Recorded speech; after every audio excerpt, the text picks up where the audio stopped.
আসসালামু আলাইকুম। মোর্শেদ শোভন স্বাগত জানাচ্ছি এনটিভির দুপুরের খবরে। ক্রাউন সিমেন্ট শিরোনাম দেখছিলেন, এবারে নিয়ে যাচ্ছি পুরো খবরে। যারা নিজের দলের কর্মীদের সামলাতে পারে না, সেই দলের কাছে বাংলাদেশ কখনো নিরাপদ নয় বলে মন্তব্য করেছেন জামায়াত আমির ডাক্তার শফিকুর রহমান। প্রচারণার ষষ্ঠ দিনে দক্ষিণাঞ্চলের বিভিন্ন জেলার নির্বাচনী জনসভায় জামায়াত আমির বলেন, দেশে কেউ ফ্যাসিজম ফিরিয়ে আনতে চাইলে সকল শক্তি দিয়ে রুখে দেয়া হবে। একই সাথে যেখানে নারীদের অপদস্থ করা হবে সেখানেই শক্ত হাতে প্রতিহত করতে নেতাকর্মীদের আহ্বান জানান তিনি। ফরিদ আহমেদ ভুইয়ার ক্যামেরায় জুবাইর প্রধানের রিপোর্টে বিস্তারিত। ২২ তারিখের নির্বাচনী প্রচারণা শুরুর পর থেকে ব্যস্ত সময় পার করছেন জামাত আমির ডাক্তার শফিকুর রহমান। ঢাকা উত্তরবঙ্গের পর বিরতিহীন নির্বাচনী প্রচারণার ষষ্ঠ দিনে জামাত আমিরের প্রথম জনসভা দক্ষিণাঞ্চলের যশোর জেলার এই ঈদগাহ মাঠ। কানায় কানায় পূর্ণ মাঠে দাড়িপাল্লার পক্ষে স্লোগান আর গানে গানে চলে নির্বাচনী প্রচারণা। জনসভার মঞ্চ থেকে জামাত আমির দাবি করেন, ৫ আগস্টের পরে একটি দল পরিবর্তন হয়ে গেছে। মামলা বাণিজ্য করে সাধারণ মানুষকে হয়রানির মাধ্যমে দেশে অস্থিতিশীল পরিবেশ সৃষ্টির অভিযোগ করেন তিনি। মজলুম যেন জালিম হয়ে না উঠি। আমরা একা মজলুম ছিলাম না, সেই ১৫.৫ বছর সকলেই মজলুম ছিলেন। কিন্তু কি হয়ে গেল? আল্লাহ তাআলা ৫ আগস্ট মুক্তি দেওয়ার পর রাতারাতি অনেকের চেহারা পরিবর্তন হয়ে গেল। মামলাবাজি করে জনগণকে অতিষ্ঠ করে তোলা হয়েছে। এগুলা দিয়ে মানুষকে হয়রান করা হয়েছে, মানুষের উপর নির্যাতন করা হয়েছে। যারা নিজেদের দলকে সামনে রাখতে পারে না, নিজের দলের কর্মীদের জীবনের নিরাপত্তা দিতে পারে না, সেই দল যত বড় দল হোক, মাঝারি হোক, যাই হোক, তাদের কাছে বাংলাদেশ কখনো নিরাপদ হবে না। এ সময় জামাতের সেক্রেটারি জেনারেল মিয়া গোলাম পরোয়ার অভিযোগ করেন, একটি অপশক্তি জুলাই সনদ বাস্তবায়ন না করে পুনরায় দুর্নীতি এবং অপশাসনের মাধ্যমে গণভোটে না ভোটের ক্যাম্পেইন করছে। বলেন, ১২ তারিখের ভোট বিপ্লবের মাধ্যমে মানবিক রাষ্ট্র গঠন করতে চায় তার দল। জুলাই সনদের ভিত্তিতে যে গণভোট হচ্ছে, সেই গণভোটে নাতে ভোট দেওয়ার জন্য ভিতরে ভিতরে ক্যাম্পেইন করছেন। আমরা গণভোটে সবাই হা বলবো। হাতে ভোট দাও মানে দুর্নীতির বিরুদ্ধে ভোট দাও, হাতে ভোট দাও মানে ভিন্ন মত দলের বিরুদ্ধে ভোট দাও। যশোরের পর সাতক্ষীরায় অনুষ্ঠিত হয় নির্বাচনী জনসভা। ডাক্তার শফিকুর রহমানের বিভিন্ন জেলার জনসভাগুলোতে অভিন্ন বক্তব্যে উঠে আসে দুর্নীতির অবসান, কর্মসংস্থান সৃষ্টি এবং নারীদের নিরাপত্তার কথা। আমাদের একটি বন্ধু সংগঠন, তারা বলছেন জনগণকে ফ্যামিলি কার্ড দিবেন এবং সেইটা দিবেন মহিলাদের হাতে। একদিকে ফ্যামিলি কার্ড, আরেকদিকে মা বোনদের গায়ে হাত।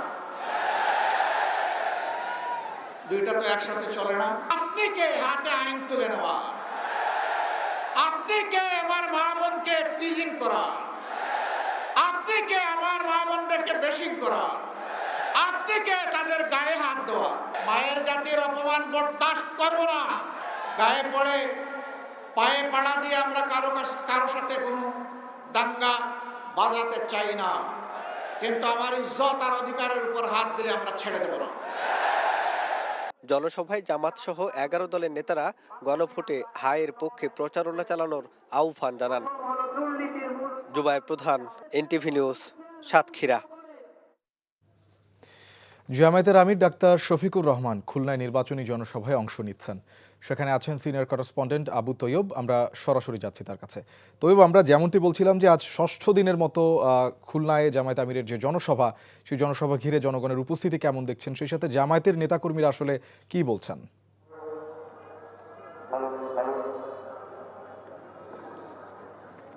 জি, আপনি একটু আগে খবরে যেমনটি বলছিলেন, খুলনাতে কিন্তু ইতিমধ্যে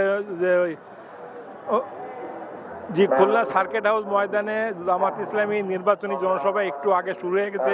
আমরা যেটা দেখেছি, শহরের বিভিন্ন মহল্লা থেকে খণ্ড খণ্ড মিছিল করে আসছে।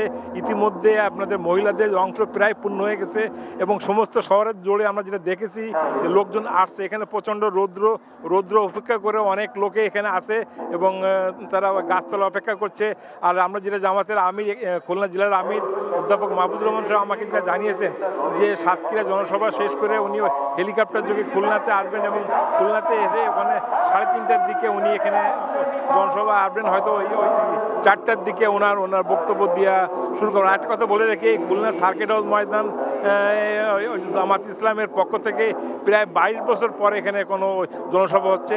ইতিপূর্বে তারা শিখবাড়ি মোড় অন্য বিভিন্ন স্থানে জনসভা করছে, কিন্তু 22 বছর পরেই তারা এবারই প্রথম এই যে সার্কিট হাউস ময়দানে, বিশাল ময়দানে এখানে জনসভা করছেন। আমরা দেখেছি ইতিমধ্যে বেশ জনসমাগম হয়ে গেছে, আর বিশেষ করে উল্লেখযোগ্য সংখ্যক দেখছি মহিলাদের উপস্থিতি আমার চোখে পড়েছে। আর এছাড়া এখন এই মুহূর্তে বলা যায় নগরীতে সমস্ত ওয়ার্ডে বা সমস্ত রোডগুলোতে সবই জামাত ইসলামের জামাত কর্মীদের পক্ষে মিছিল। যেই ছিল খুলনা সার্কিট ময়দান থেকে সর্বশেষ। দর্শক, আমরা জানছিলাম জামায়াতে আমিরের নির্বাচনী প্রচারণার খবর। এই মুহূর্তে দর্শক, আমরা খবরের শুরুতে যেমনটি বলেছিলাম যে ময়মনসিংহে তারেক রহমানের আগমন ঘিরে জনসভার প্রস্তুতি চলছে। ময়মনসিংহ থেকে তারেক রহমানের জনসভার খবর জানাতে আমাদের সাথে যুক্ত হচ্ছেন স্টাফ করেসপন্ডেন্ট ইফতেখার রেজা। আমরা সরাসরি চলে যাচ্ছি তার কাছে। ইফতেখার, 22 বছর পরে তারেক রহমান ময়মনসিংহে আসছেন, জনসভাস্থলের কি অবস্থা দেখছেন? নেতাকর্মীদের উচ্ছ্বাস কেমন এবং তারেক রহমান কখন নাগাদ আসলে পৌঁছাবেন, কি তথ্য রয়েছে আপনার কাছে? তো আর কিছুক্ষণের মধ্যেই তিনি ময়মনসিংহের যে ঐতিহাসিক সার্কিট হাউস ময়দান সেখানে তিনি প্রবেশ করবেন এবং ময়মনসিংহের বৃহত্তর ময়মনসিংহ জেলা সহ আশেপাশের যে জেলাগুলো রয়েছে, বিশেষ করে শেরপুর, জামালপুর, নেত্রকোনা সহ আশেপাশের যে জেলাগুলো রয়েছে সেই জেলাগুলোর যে নেতা কর্মী এবং সমর্থক যারা রয়েছেন তাদের উদ্দেশ্যে ভাষণ দেবেন এবং আগামী ত্রয়োদশ জাতীয় সংসদ নির্বাচনকে কেন্দ্র করে যে প্রচারণা, সেই প্রচারণার অংশ হিসেবে তার প্রচারণার যে বক্তব্য বা তার যে দলের যে দলীয় নেতাকর্মী এবং দেশের মানুষের প্রতি যে অঙ্গীকার, সেই অঙ্গীকার মূলত তুলে ধরবেন বলে আমরা জানতে পেরেছি। এবং আমি আপনাকে জানাতে চাই যে বিএনপি চেয়ারম্যান তারেক রহমান আর কিছুক্ষণের মধ্যে তিনি প্রবেশ করবেন এই সার্কিট হাউস মাঠে এবং এখানে যে নেতাকর্মীদের জনসমাগম মূলত ময়মনসিংহ বিভাগের যে 24টি সংসদীয় আসন, সেই সংসদীয় আসনের সকল নেতা কর্মী এবং যারা কর্মী সমর্থক রয়েছেন তারা এসেছেন এবং এই 24টি আসনের যারা প্রার্থী হয়েছেন ধানের শীষে তাদেরকে মূলত বিএনপি চেয়ারম্যান তারেক রহমান তাদেরকে পরিচয় করিয়ে দেবেন এবং তাদের পক্ষ হয়ে এই বিভাগের মানুষের কাছে এবং তথা দেশবাসীর কাছে মূলত সারা দেশের প্রার্থীদের জন্য ভোট চাইবেন এবং এখানকার যে নিরাপত্তা ব্যবস্থা, সেই নিরাপত্তা ব্যবস্থা মূলত জোরদার করা হয়েছে। এখানে আইন শৃঙ্খলা রক্ষাকারী বাহিনী, বিশেষ করে পুলিশ, বিজিবি, র্যাব, ডিবি সহ সাদা পোশাকের বিভিন্ন সংস্থার যে সদস্য যারা রয়েছেন, বিশেষ করে গোয়েন্দা বাহিনী, তারা এখানে রয়েছেন এবং কয়েক স্তরের যে নিরাপত্তা ব্যবস্থা, সেই নিরাপত্তা ব্যবস্থা নিশ্চিত করা হয়েছে বলে আমাদেরকে এখন পর্যন্ত জানানো হয়েছে এবং নারীদের মধ্যে শৃঙ্খলা রাখার জন্য বিশেষ করে নারী পুলিশ বা নারী আইন শৃঙ্খলা রক্ষাকারী বাহিনীর সদস্যদেরও রাখা হয়েছে। তো এই ছিল সর্বশেষ। দর্শক, আমরা ময়মনসিংহ থেকে জানছিলাম তারেক রহমানের নির্বাচনী জনসভার খবর। নির্বাচনী গণসংযোগের সময় ঢাকা 8 আসনের 11 দলীয় জোটের প্রার্থী নাসিরউদ্দিন পাটোয়ারির উপরে ডিম ও পানি নিক্ষেপ করেছে হাবিবুল্লাহ বাহার কলেজের ছাত্রদল নেতারা। সকালে কলেজে পিঠা উৎসবে অংশ নিতে এসে এ হামলার শিকার হন এনসিপির মুখ্য সমন্বয়ক। হাবিবুল্লাহ বাহার কলেজের প্রবেশ মুখেই প্রথমে বাধার সম্মুখীন হন নাসিরউদ্দিন পাটোয়ারি। এ সময় পাল্টাপাল্টি স্লোগান দিতে থাকেন ছাত্রদল ও এনসিপি সমর্থকরা। পাটোয়ারি বলেন, যতই হামলা চলুক, চাঁদাবাজি আর দখলবাজির বিরুদ্ধে তিনি কথা বলে যাবেন। একই সময়ে কলেজের পিঠা উৎসবে আসার কথা ছিল বিএনপি প্রার্থী মির্জা আব্বাসের। পরে তিনি মালিবাগ এলাকায় প্রচারণা চালান। এ সময় সাংবাদিকদের প্রশ্নের জবাবে মির্জা আব্বাস বলেন, একটি দল সস্তা জনপ্রিয়তার জন্য অপপ্রচার চালাচ্ছে। বিএনপির সমর্থকরা কাউকে আক্রমণ করে না বলেও মন্তব্য করেন তিনি।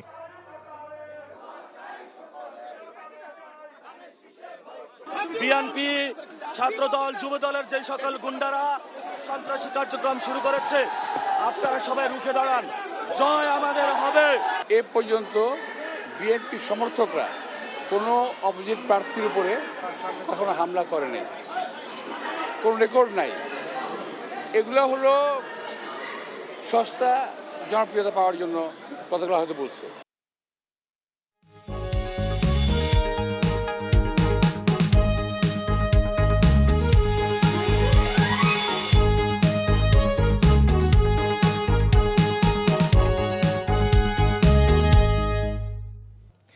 নাসির সিনটেক্স গ্রুপ নির্বাচন পথে পথে। আসন্ন সংসদ নির্বাচনকে সামনে রেখে দেশের নানা প্রান্তে প্রার্থীরা গণসংযোগ ও প্রচারণা চালিয়ে যাচ্ছেন। কক্সবাজারের চকরিয়ার কৈয়ারবিল ইউনিয়নে এক নির্বাচনী পথসভায় যোগ দেন এক আসন বিএনপি প্রার্থী সালাউদ্দিন আহমেদ। এর আগে সালাউদ্দিন আহমেদ কৈয়ারবিল ইউনিয়ন ও খিলসাদেক সহ বিভিন্ন এলাকায় গণসংযোগ করেন এবং সাধারণ মানুষের কাছে দেশের উন্নয়নের জন্য ধানের শীষে ভোট প্রার্থনা করেন। সকালে নোয়াখালী ২ সেনবাগে এনসিপির মুখপাত্র ও সাবেক উপদেষ্টা আসিফ মাহমুদ সজীব ভুইয়ার নেতৃত্বে নির্বাচনী গণসংযোগ অনুষ্ঠিত হয়েছে। এনসিপির প্রার্থী সুলতান মাহবুব জাকারিয়ার শাপলাকলি প্রতীকের পক্ষে এই নির্বাচনী গণসংযোগ ও পথসভায় অংশ নেন আসিফ মাহমুদ। বিএনপি প্রার্থী নজরুল ইসলাম মঞ্জু সকালে খুলনার গল্লামারীতে তার নির্বাচনী গণসংযোগ শুরু করেছেন।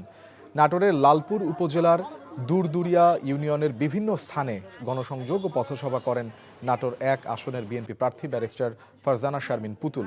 একই আসনের জামায়াত প্রার্থী মোহাম্মদ আবুল কালাম আজাদ গণসংযোগ করেন বাগাতিপাড়া উপজেলার পাঁকা ইউনিয়নের বিভিন্ন স্থানে।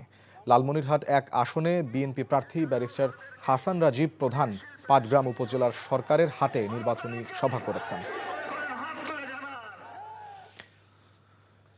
ফ্যাসিস্ট আওয়ামী লীগ ও তাদের সহযোগী জঙ্গিরা দেশ ছেড়ে পালিয়ে যাওয়ায় নির্বাচন ভণ্ডুলের আশঙ্কা নেই উল্লেখ করে স্বরাষ্ট্র উপদেষ্টা মোহাম্মদ জাহাঙ্গীর আলম চৌধুরী বলেছেন, জাতীয় নির্বাচন ভণ্ডুল করার কোনো সম্ভাবনা নেই।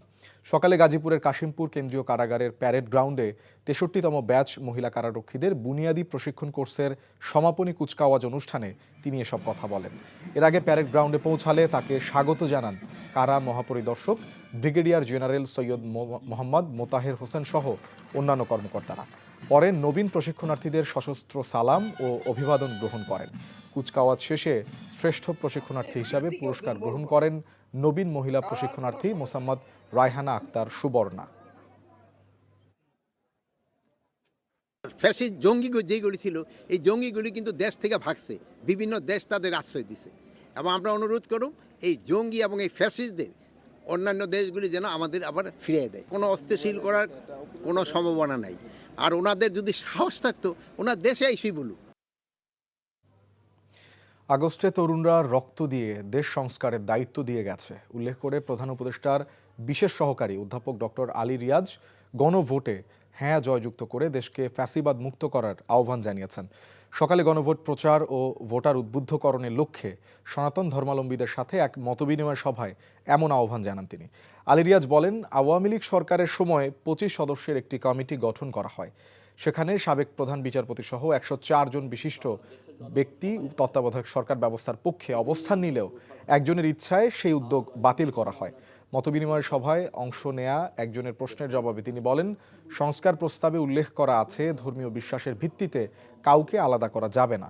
বাংলাদেশ বহু ভাষা ও বিভিন্ন ধর্মানুসারী মানুষের দেশ, তাই ধর্মের ভিত্তিতে নয় বরং নাগরিক হিসাবে সবাই সমান অধিকার ভোগ করবে।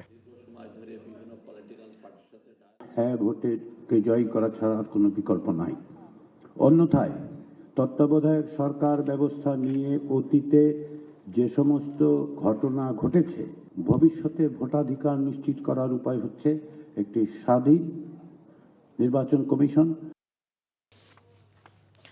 অন্তর্বর্তী সরকার পে কমিশন করলেও এর বাস্তবায়ন করবে না বলে জানিয়েছেন জ্বালানি, বিদ্যুৎ ও খনিজ সম্পদ উপদেষ্টা মোহাম্মদ ফাউজুল কবির খান।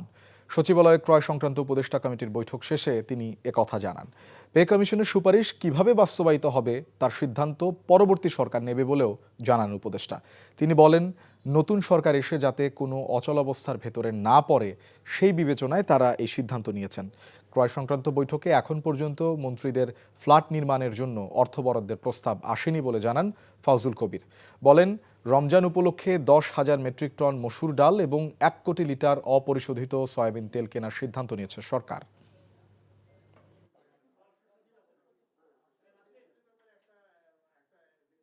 পে কমিশনের জন্য একটা এজিটেশন হচ্ছিল, আপনারা জানেন যে সরকারি কর্মচারীদের মধ্যে একটা বিক্ষোভ হচ্ছিল নানা রকম।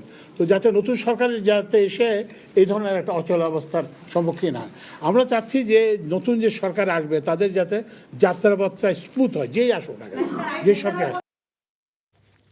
ঢাকার বাণিজ্যিক প্রাণকেন্দ্র কারওয়ান বাজারে সিটিজেন্স ব্যাংক পিএলসি কারওয়ান বাজার উপশাখার আনুষ্ঠানিক উদ্বোধন করা হয়েছে। সকালে ব্যাংকের পরিচালক ও এক্সিকিউটিভ কমিটির চেয়ারম্যান মাসুদুজ্জামান শাখার আনুষ্ঠানিক উদ্বোধন করেন। সিটিজেন্স ব্যাংক সর্বাধুনিক উন্নত মানের ব্যাংকিং সেবা প্রদানের প্রতিশ্রুতি নিয়ে ব্যাংকিং কার্যক্রম শুরু করে। প্রযুক্তিগত ও আধুনিক সেবার সমন্বয়ে গ্রাহক সেবাকে সর্বোচ্চ গুরুত্ব দিয়ে ব্যাংকিং কার্যক্রম পরিচালনা করে আসছে সিটিজেন্স ব্যাংক। ব্যাংকের পরিচালক এস.এম. শফিকুল হক, স্বতন্ত্র পরিচালক এন.কে.এ. মুবিন, এ.কে.এম. শহীদুল হক, ব্যবস্থাপনা পরিচালক আলমগীর হোসেন, উপব্যবস্থাপনা পরিচালক মোস্তাফিজুর রহমান, আব্দুল লতিফ সহ অনুষ্ঠানে বিশিষ্ট ব্যবসায়ী, আমন্ত্রিত গণ্যমান্য ব্যক্তি এবং বিভিন্ন কর্পোরেট প্রতিষ্ঠানের প্রতিনিধিরা উপস্থিত ছিলেন। এই ছিল দুপুরের খবরে। এই খবরের ভিডিও সহ আপডেট জানতে ভিজিট করুন এনটিভি অনলাইন www.ntvbd.com। এছাড়াও এনটিভির জনপ্রিয় সব অনুষ্ঠান ও খবরের আপডেট জানতে ভিজিট করুন আমাদের ইউটিউব ও ভেরিফাইড ফেসবুক পেজ। 5টায় দেশের খবর দেখার আমন্ত্রণ রইল। ধন্যবাদ সবাইকে।